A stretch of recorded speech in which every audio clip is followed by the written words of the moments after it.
अगर आप ये चीजें समझते ही नहीं तो आपका इन्वेस्टमेंट रिस्क डबल हो जाएगा, चाहे आप इन्वेस्टर हो या फिर आप ट्रेडर हो। ये सबसे अंडररेटेड पॉइंट है। Let me show you what most people miss.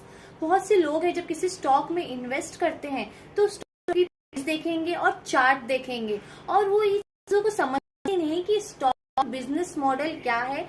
ये चीजें का जो बिजनेस इनकी कंपनी है वो कहाँ से रेवेन्यू जनरेट कर रही है। अगर आप बिना समझे ही इस स्टॉक में इन्वेस्ट, तो आप इन्वेस्टमेंट नहीं कर रहे हैं, आप यहाँ पे गेस कर रहे हैं।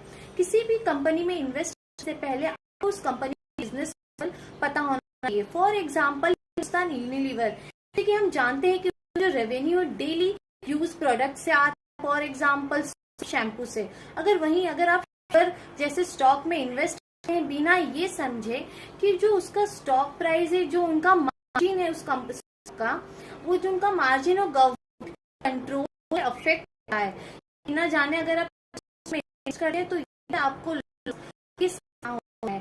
अगर आप समझना जरूरी है कि स्टॉक में इन्वेस्ट करने से पहले तो उनके जो ग्रोथ ड्राइवर्स है वो पता होने चाहिए, उनका रेवेन्यू कहाँ से आ रहा है, उस कंपनी के कस्टमर कौन से हैं, और ये सारी चीजें आपको पता होना चाहिए स्टॉक इन्वेस्ट करने से पहले।